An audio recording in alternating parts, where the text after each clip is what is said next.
If you're still chasing happiness, you're already losing it. Because the harder you run toward it, the faster it moves away. And a dying woman proved this, with just one sentence. This is the story of Daniel. Daniel had everything people said should make him happy.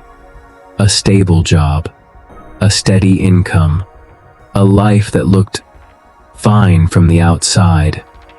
But every night, when everything got quiet, that same feeling came back.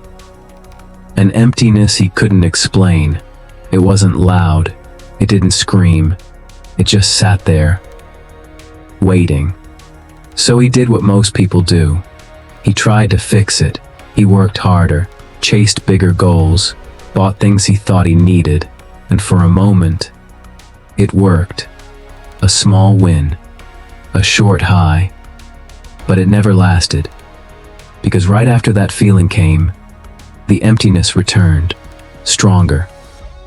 And without realizing it, Daniel built his entire life around escaping that feeling. Scrolling, working, distracting himself, always moving, always chasing something just ahead of him. But here's the part nobody tells you. The moment you believe happiness is somewhere else, you've already decided that where you are right now isn't enough. And that belief, it will quietly drain you, day by day. Daniel didn't know it yet, but he wasn't chasing happiness. He was chasing relief. Then one day, everything slowed down. He was assigned to a patient, an old woman. Her name was Margaret. She wasn't like the others. No panic, no fear, just calm. The kind of calm that didn't make sense. Daniel had seen people with more money, more success, more reasons to be happy, and they still looked restless. But her? She looked complete. So he asked her something he had never asked anyone before. "How are you so calm?" She smiled.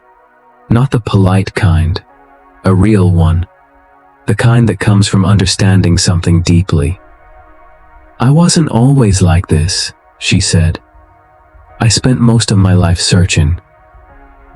Daniel leaned closer, because something about the way she said it felt different. "I searched for happiness everywhere," she continued. "In people, in achievements, in moments that never lasted." She paused, took a slow breath. "And the more I searched, the more I felt like I didn't have it." Daniel frowned, because that part felt familiar, too familiar.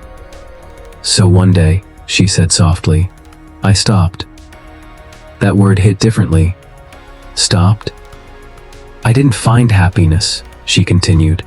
"I built a place for it." Daniel didn't understand. Not yet. She slowly reached beside her and picked up something small.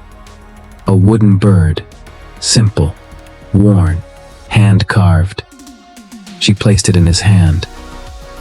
"Don't chase the bird," she whispered. "Build a nest." And just like that, she closed her eyes. For a moment, Daniel just stood there, holding that small wooden bird, trying to make sense of words that felt simple but heavy. That night, he couldn't sleep. He looked around his apartment. Everything was there, but nothing felt meaningful. And for the first time, he asked himself a different question. Not, "Where do I find happiness?" but, "What kind of life am I building?" Because maybe that was the problem all along. He wasn't building anything. He was just chasing things. So the next morning, he did something unusual. He stopped running. Not completely, but enough to notice things he had been ignoring. He cleaned his space, not because he had to, but because he wanted to feel present in it. He called someone he had been avoiding, not for a reason, just to connect. He sat without his phone. At first, it felt uncomfortable. Then, quiet. Then something else. Peace. Not a big moment, not dramatic, but real. And that's when it started to make sense. Happiness was never something waiting for him in the future.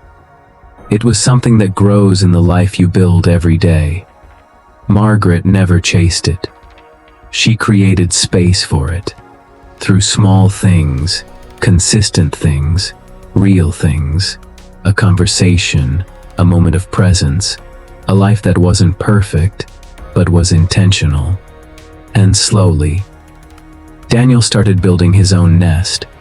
Not a perfect life, but a meaningful one. And something changed. The emptiness didn't disappear overnight, but it stopped controlling him. Because now, he wasn't running from it. He was building something stronger than it. And over time, the feeling he had been chasing for years showed up quietly, not as excitement, not as a high, but as something better, a steady, grounded peace. And that's when he finally understood. You don't find happiness, you build a life. It doesn't want to leave, so stop chasing the bird, start building the nest. Found this story helpful? Comment your thoughts, like, and subscribe for more.